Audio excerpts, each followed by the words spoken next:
congrats on all your success and all your media coverage. How many things have you been in at this point? ABC, I mean, I think Good Morning America tomorrow, CNN, I was like Access Hollywood, Complex on Instagram, LAD Bible, or was it pronounced Lad Bible? I forgot. I don't know how they pronounce that. There's like 40 million followers there, man. CNN, Daily Mail, bro. I mean, I don't know, man. It's been a lot. I can't really keep track right now. Yeah, I'm sure that's a lot. What's that like for you? Do you have any experience with all that sort of media stuff before? Not to this level, but back when I was winning a whole bunch of competitions when I was fighting, it was something similar. At least as far as people coming in my Instagram DMs, Facebook DMs, things like that. Wow, that's wild, dude. So I'd love to just chat with you a little bit about your experience, your LSAT journey, your law school admissions journey, because it is really inspiring for a lot of folks. So anything you could share about the process that you think would help future pre-law applicants specifically, I think would be really useful. So my LSAT prep was kind of unique. I'll say that. Unique in the sense where the only reason why I even started studying, most people don't know this. I'm going to add this for background because it might apply to whoever is watching. As a matter of fact, I was the first dual commencement speaker in the history of the university. I was the one for the big university in front of those thousands of people and the history department's graduation the next day. So, had a whole bunch of job opportunities, got really sick after graduation though, and lost all my job opportunities. I was pretty much like horribly sick for probably like 7 months. And literally the only reason why I started studying for the LSAT was because my cousin Dominic ended up coming to me and showed me a Steve Harvey video about when he tried to get onto the Apollo. It was like this motivational video, right? So from there, I said, okay, I'm gonna study for this LSAT. And so this is where it begins. I visited Harvard like a couple months back, and then I met this girl who gave me access to a lot of prep material, right? So it's one of those things. On one end, I had the test ready. On another end, I couldn't find what was going to make it work because that was only half the battle. I had the questions right in front of me, but now I keep getting them wrong. And it was just really hard, specifically because I had to wake up like every day around like 5 o'clock. Once I started getting healthy enough to work again, I had to wake up at 5, study till like 7:30, maybe 8. Then I would hop on the train and go to DC. Then I'd come back home. And then I went to the library from like 7 to 11. And I did that for like a period of like maybe 3 months while feeling nauseated 24 hours a day, which really sucked. So that was pretty much it, man. I mean, literally, it was trial and error. I had to find out what worked. There was so many times people said this is going to work or that's going to work because it worked for them.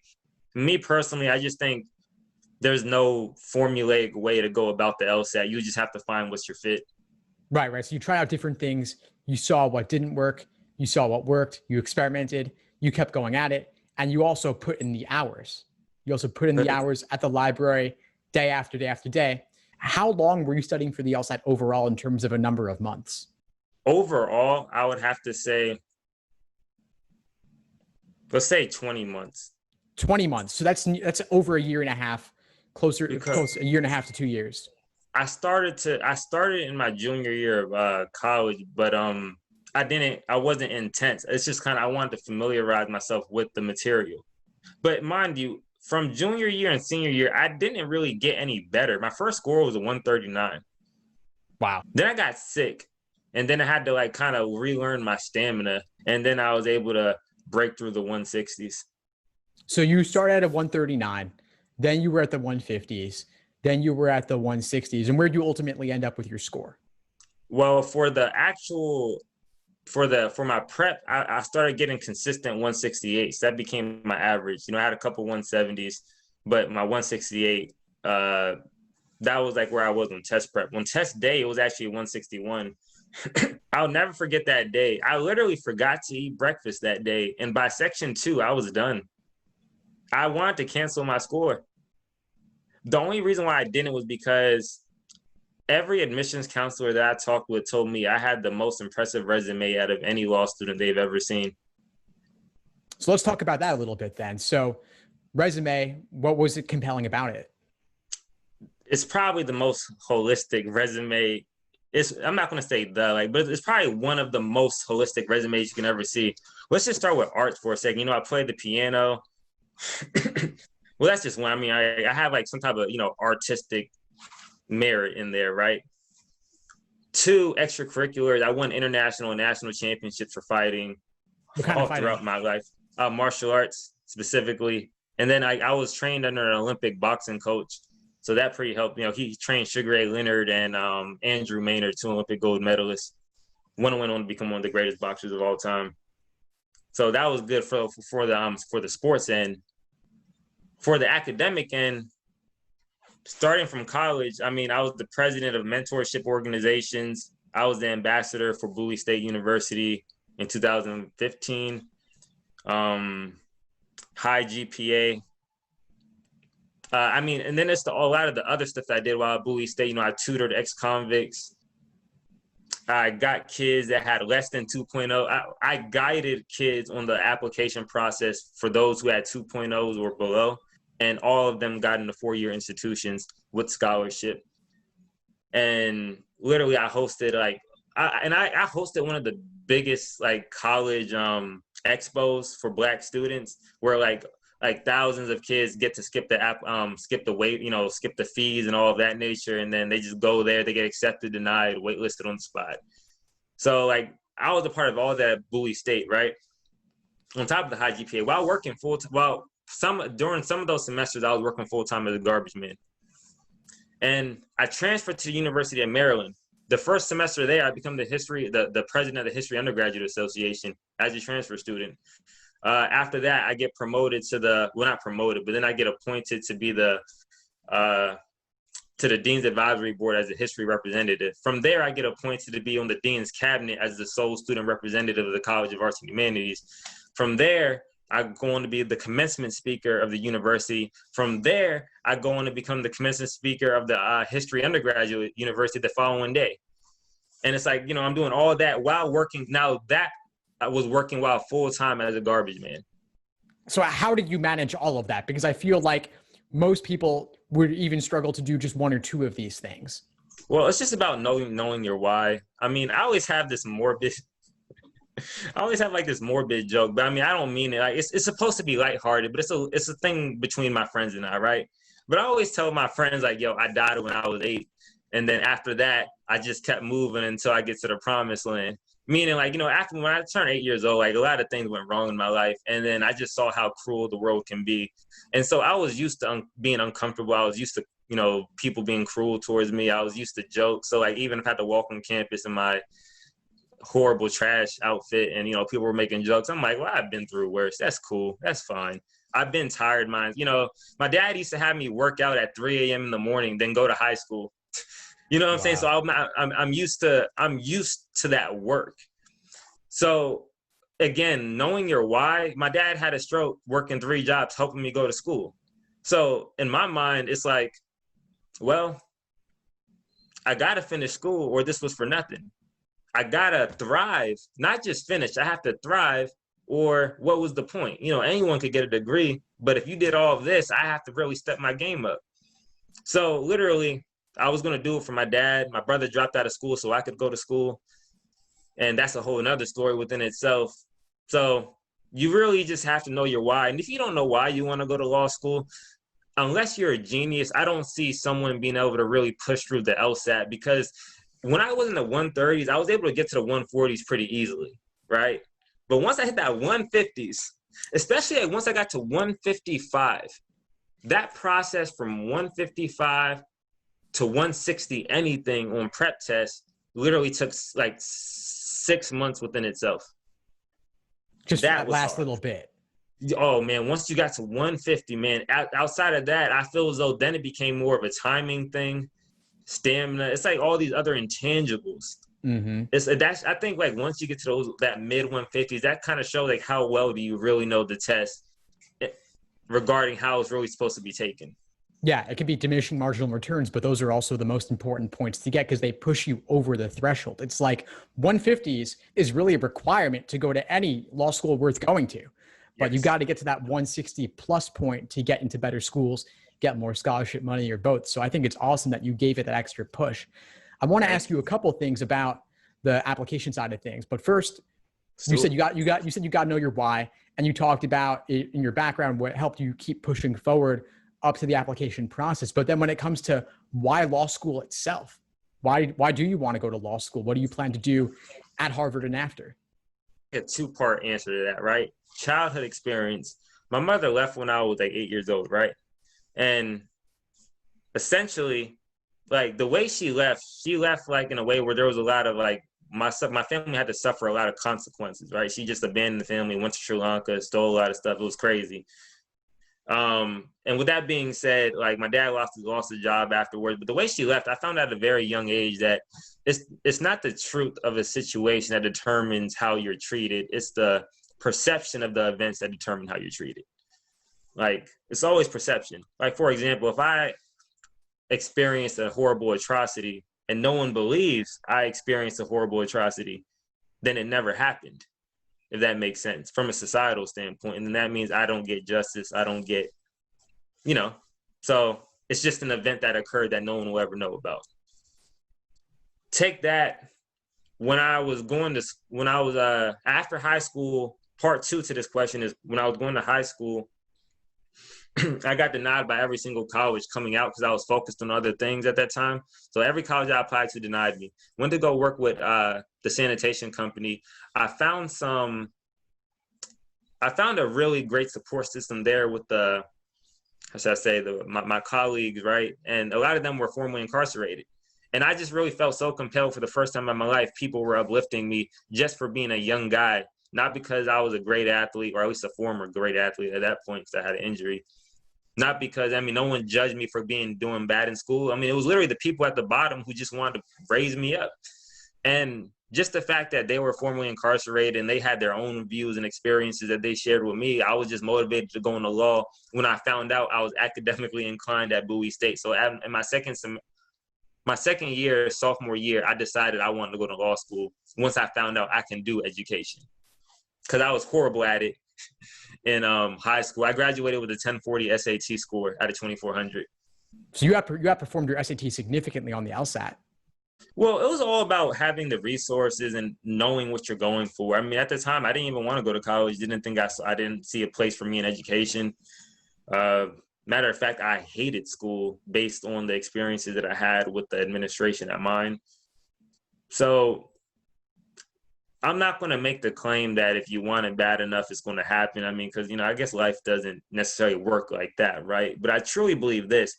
If you have your sights set on a goal and you not just want it, but you put the necessary resources in place for you to achieve that goal, and you search out for those resources, you develop an action plan, everything will fall into place. I don't know what it will look like, but everything will fall into place and you'll get somewhere near there.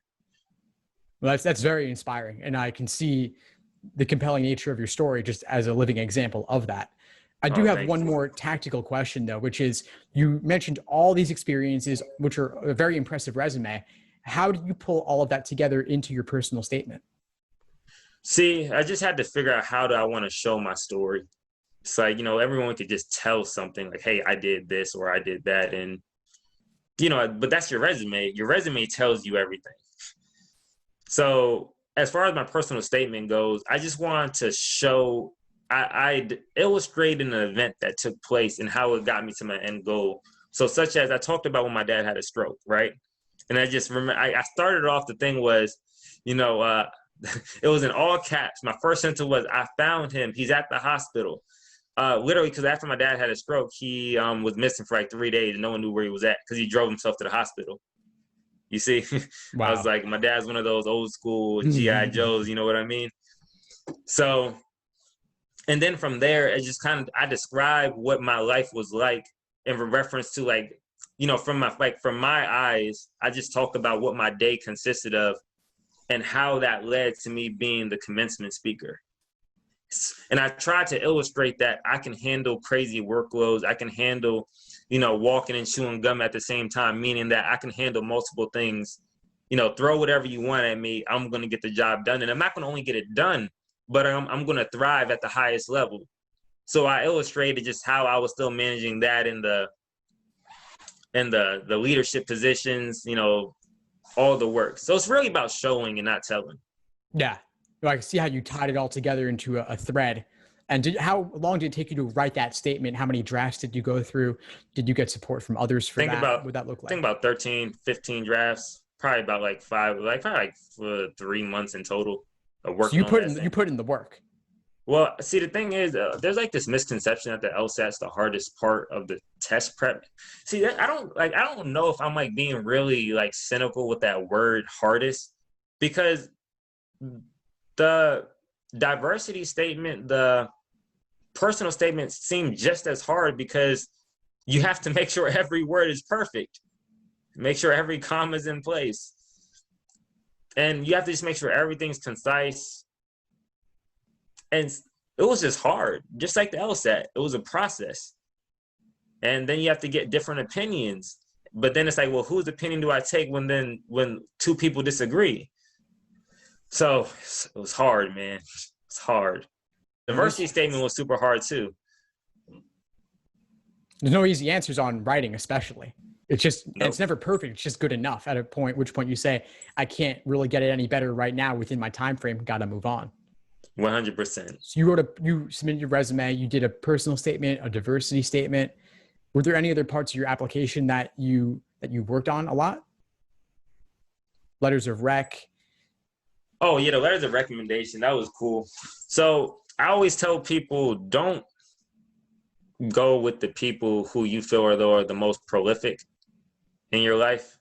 Just go with the people who know you the best, who will write about you as if they loved you. I was fortunate enough to work alongside of my dean for like 2 years, and we knew each other on a very good basis. I performed, I was there, she knew me very well, and she wrote me a great personal statement. I had professors who wrote me great personal statements, and I had to work. And I had at Bates, so by the way, at Bates, I wasn't just a garbage man. Eventually, I ended up becoming the assistant to the CAO of the company. So one more thing about the resume, I'm gonna just backtrack to that real quick. You'll see in everything that I did, like my resume told a story too. At Bowie State, you saw that I grew. In my work life, you saw that I grew. Even after work, even after I got sick, I ended up getting a job as a management consultant. So you see this story where he's a trash man. He's the assistant to the CAO of that same trash company. Then he becomes a management consultant. I'm the president of this. I'm the president of this. I'm on the dean's cabinet here, commencement speaker. Tells a story. Saying all that to say, so I had somebody in my work environment who wasn't the CAO. I had the manager who oversaw me when I was doing the trash work, my dean, and then I had a professor. Nice. So they were direct people who knew you really well, not just the most impressive sounding person like a senator or a judge who might not really know you that well at all. Again, man, I could have had the CAO of the company write me a letter. I could have had the CEO write me a letter, but I chose my manager specifically because he's seen the work. He's seen me balance school and everything. Couldn't direct beat it. Experience. Yeah. Yep. Nice. I love it. So I just want to ask you one or two more questions before we wrap up. I want to be respectful of your time, and I appreciate you sharing your story with everyone. No problem. One question is, so I asked you why law, and you talked a lot about like your deeper motivations, but I'm also curious to know, do you see yourself in a particular career path, a particular practice area of law upon graduating? Like what would you want to be doing 5-10 years from now? So right now I'm going in pretty open-minded. I wanted to do public interest law at first and be the next Brian Stevenson and take that to a whole nother level, right? However, a little sad story is when I got sick, remember, I don't come from a affluent household at all. And I really couldn't afford the healthcare to actually get me better. And a lot of people don't know that part of the story either. So my dad actually had to choose between pushing back the mortgage and buying me food, not pushing back the mortgage and getting me health care, just pushing back the mortgage just to buy me food. Wow. And that's a pretty like horrible. When he got sick, I worked as hard as I did so that we could save the house, so it wouldn't go for foreclosure just because he got taken out of commission from a stroke. So literally, when I got sick, it was like everything I did was potentially for nothing, and we might lose this house. We didn't, by the way, but we might lose this house because I got sick. So with that being said, I just told myself I'll always give back to communities. I will always do pro bono work. It just won't be my primary job in life. Like, I'm not going to go the direct Brian Stevenson's route. So I'm going in with the open mind, and maybe I will go back to the sports world. Maybe, big law. Just gotta find my niche right now. Yeah. Well, it's good to go in open-minded. A lot of things could change over the next few years, but I see that your heart's in the right place. At the same time, just due to the financial situation in this country in particular, there's a lot of things that aren't taken care of. Like basic necessities are not guaranteed. And so given what you've been through and given how you've had to struggle and work and for your family too, it makes sense. You got to make sure that everybody's taken care of, especially if a medical thing comes up like happened to you. 100%. And, that stuff happens so spontaneously. You have to be ready for it whenever it pops up. Yeah. And then in this world, even if it doesn't happen to you directly, it could happen to somebody you know. 100%. Yeah. That's very reasonable. Makes sense. Last question I'll say is there anything else that you wanted to share with everyone, pre-law specific, with an eye towards the fact of who our audience is, given that maybe some of the mainstream media outlets aren't covering certain details? I think I literally just covered the details with you in regards to what the media really wasn't covering. What I will say is I do believe that the LSAT is the most important part of the application, objectively speaking, right? I truly believe that, despite me having like a lower LSAT score, right? However, I really do want people to know that there are other parts of the application that really matter. Like really, really matter. Like, for example, like a resume. Like, what are you doing with your time? Like, what type of person, because your resume can tell a story. Like, who are you? Like, what do you do? Like, let me see your volunteer work. Let me see how does that translate into the work that you actually do on a professional level? What organizations are you part of? Do you lead those organizations, or are you just a member? Your life experiences, like how well can you actually articulate an experience to make somebody believe, one, you belong in law school, and how you can just handle all of these crazy circumstances that just might occur in life in general on top of law school, right? So saying that to say, I do believe the LSAT's probably objectively the most important part of the application, but that doesn't minimize the other parts of the application as well, if that makes sense. Yeah, it does. I mean, you still got to give those parts your all, and you can write a super compelling personal statement. You can write an outstanding resume, but it requires putting in the work to present your accomplishments, your background in the best light possible. And the fact that you went through a dozen plus different drafts of the personal statement, you put in a few months, you thought very carefully about who's going to write your letters. Undoubtedly, all of that made a difference and helped you outperform your numbers. Oh, can I tell you one thing I did for definitely. So for the LSAT score, I actually did something a little bit I think was clever. I truly think it was a clever thing. So my SAT score was a 1040 out of 2400, way below average. But the SAT score is supposed to be an indicator on how well you perform in college. So I took my SAT score and made that a part of my application to say, I don't think standardized tests are a good way of indicating how I operate based on the success that I had in extracurricular activities and my GPA throughout college.